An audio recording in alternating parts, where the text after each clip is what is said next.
our success while we're ignoring them here at home. And now I yield 2 minutes to a terrific new member of the Budget Committee, someone who's been focused in leading a lot of our anti-poverty efforts, Ms. Lee of California. The gentlelady from California is recognized for 2 minutes. Thank you, Mr. Chairman. Let me thank our ranking member for your tremendous leadership and for yielding, and also to Chairman Ryan for a very spirited markup. I rise in strong opposition to the budget, to the Ryan budget. And let me just say, as a new member of the Budget Committee, I've had the opportunity now to really get into weeds of the budget, which really is full of choices.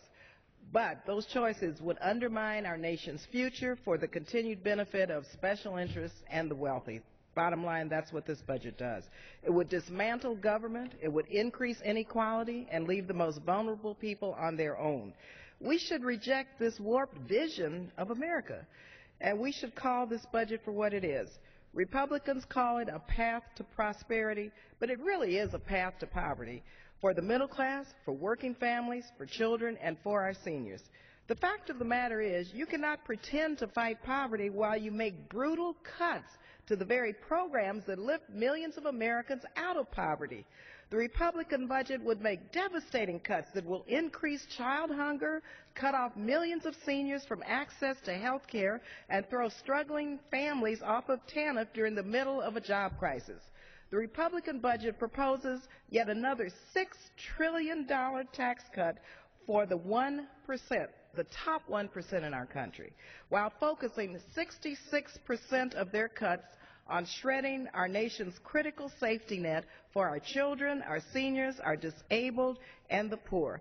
This budget would also cost 2 million jobs and slash nutrition and food assistance programs for 8 to 9 million people. Mr. Chairman, block granting Medicaid, turning Medicare into a voucher program, and gutting food assistance to our children and our seniors will not reduce poverty. It will make it much, much worse. Our Democratic budget will close special interest tax loopholes to raise the critical revenues that we need to invest in the American people. May I have another 30 seconds, Mr. Van Hollen? I yield the gentlelady another 30 seconds. Gentlelady is recognized for 30 seconds. Thank you very much. And let me just conclude by saying fully supporting our safety net programs like Medicare, Medicaid, SNAP, and Social Security will reduce poverty, grow the middle class, and renew economic prosperity for all Americans.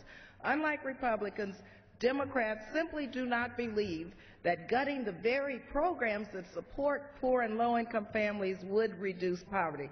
Programs such as the Child Tax Credit, the Earned Income Tax Credit.